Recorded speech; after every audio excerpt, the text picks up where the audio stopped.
Jack used to be a person living in the shadows. He has a decent job, but he is always looking at who is getting promoted faster among his classmates. He lives in a cozy little apartment, but when he scrolls through social media and sees photos of his friends' mansions, a wave of bitterness washes over him. Jealousy acts like a gray, blurry filter, making his once colorful life appear dull and lifeless no matter how he looks at it. His most frequently said phrase is, "Why is he so lucky?" This constant comparison makes it so that even when he is celebrating his promotion, the moment he hears that his neighbor bought a new car, that joy will instantly wither. Until one day, Jack went to visit a painter teacher who lived in seclusion in the mountains. The artist's studio was filled with works, some magnificent and grand, others delicate and exquisite. Jack looked at a painting full of purple lavender and exclaimed, "This painting is truly beautiful. If all paintings were as beautiful as this one, that would be great."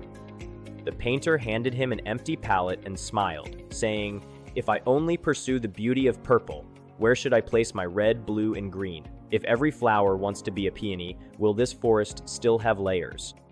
The painter pointed to the uneven trees outside and said, "Jack, look at those trees. The tall cedar trees never envy the short moss, because the cedars know they must support the sky, while the moss knows it must protect the soil. They each have their own roles and never compare themselves, which is why this forest can be peaceful."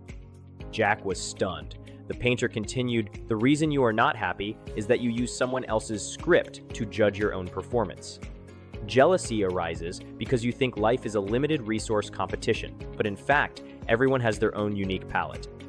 At that moment, Jack's heart suddenly trembled. He realized comparison is the thief that steals happiness. When he focused his gaze on what others had, he was actually turning off the switch to feel happiness in his own life. From that day on, Jack began to practice a life of not comparing. Turn off the filter. He reduced meaningless scrolling on social media and no longer compared his own behind the scenes with others' highlight reels. Gratitude for what I have. Every night, he no longer thinks about what am I still lacking, but instead writes down 3 things I have today that are wonderful, even if it's just a cup of good coffee. Focus on oneself. When feelings of jealousy arise, he tells himself, that is his blooming period, and I am taking root.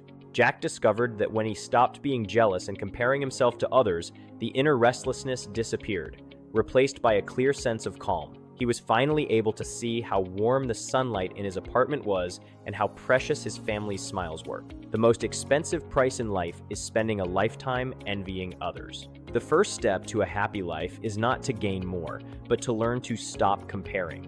When you no longer focus on how fast or slow others are moving, you can hear the rhythm of your own heartbeat and walk a path that truly belongs to you.